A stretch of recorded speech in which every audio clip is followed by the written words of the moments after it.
Bonjour et bienvenue sur le podcast One Thing in a French Day. Aujourd'hui, mardi 18 septembre 2018, cet épisode s'intitule « Visite de la gare du Nord ». Je m'appelle Laetitia, je suis française, j'habite près de Paris et je vous raconte au travers de ce podcast un petit bout de ma journée. Le texte de ce podcast est disponible en vous abonnant à la newsletter sur www.onethinginafrenchday.com. Visite de la gare du Nord. Le week-end dernier, c'était les journées européennes du patrimoine.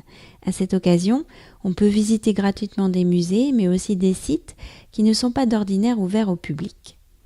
Cette année, je nous avais inscrits à une visite de la gare du Nord. Dimanche, à 16h, nous étions tous les 5 au lieu de rendez-vous, la statue d'ours ailé sur le parvis de la gare. Nous avons retrouvé tout un groupe de personnes et notre guide, Bruno. Bruno était un guide qui avait beaucoup à partager avec nous, toujours avec une pointe d'humour. Il nous a fait admirer tout d'abord le style néoclassique de la gare du Nord, dont la façade fait 180 mètres de long. Lisa a bien noté cela dans son carnet. Il nous a mis dans l'ambiance de l'époque. Les chemins de fer sont des compagnies privées, l'engouement monte, même si la méfiance envers ce nouveau mode de transport demande de rassurer le voyageur en lui offrant de belles gares. C'est ce qu'a compris l'investisseur derrière la gare du Nord, le banquier James de Rothschild. La gare date de 1864. Elle remplace la précédente, inaugurée 20 ans plus tôt. La façade de l'ancienne gare a été démontée et remontée à l'île pierre par pierre. C'est aujourd'hui la gare de l'île Flandre. L'architecte choisi pour dessiner la nouvelle gare du Nord était Jacques Hittorf, l'architecte qui avait dessiné les plans de l'église Saint-Vincent-de-Paul, non loin de l'actuelle gare du Nord, un joyau à visiter absolument d'après Bruno.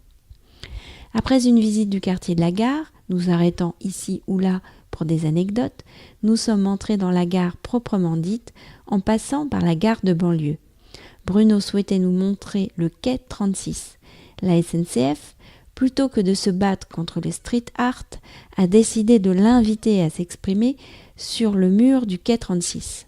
C'est vrai que c'était chouette, les filles ont beaucoup aimé ces dessins qui jouent avec leur environnement. La dernière partie de la visite m'a complètement échappé.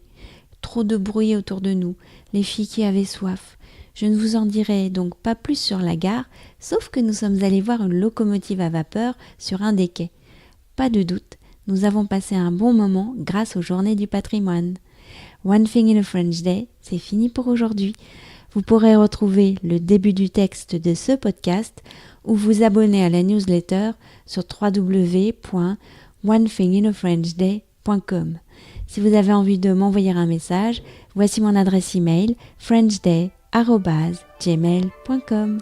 À demain!